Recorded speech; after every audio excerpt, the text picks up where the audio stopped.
অনেক স্টুডেন্টসেরই প্রশ্ন যে PRC certificate, permanent resident certificate তৈরি করতে বা অনলাইন অ্যাপ্লাই করতে কী কী ডকুমেন্টস লাগবে।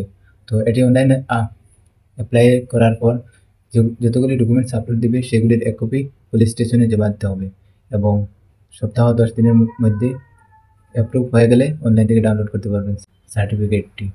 এবং অফিসিয়াল ওয়েবসাইট থেকে দেখে দিচ্ছি যে কী কী ডকুমেন্টস লাগবে। এবং অনলাইন অ্যাপ্লাই করার জন্য এই ফর্মটি ফিল আপ করতে হবে।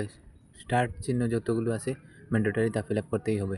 তো applicant name, date of birth, mobile number, passport number লাগবে না, যদি তাকে দিয়ে দিলে হবে।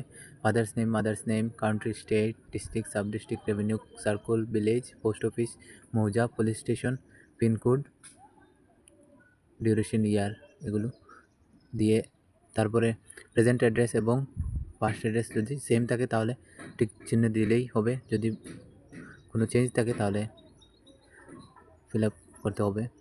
ইনস্টিটিউট নেম লিখতে হবে যেখানে লাস্ট স্টাডি করেছো, এর নিচে অ্যাপ্লিকেন্ট সিগনেচার দিয়ে এই ডকুমেন্ট লিস্টটি ভালো করে দেখে নেবেন।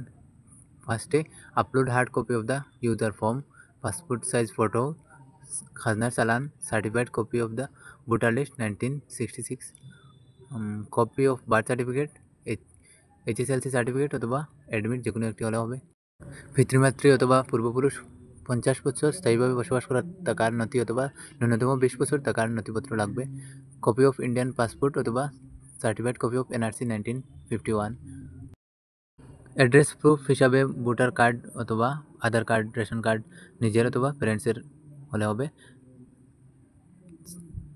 আর এমপ্লয়মেন্ট সার্টিফিকেট যদি থাকে তাহলে দিলেই হবে, না দিলেও হবে।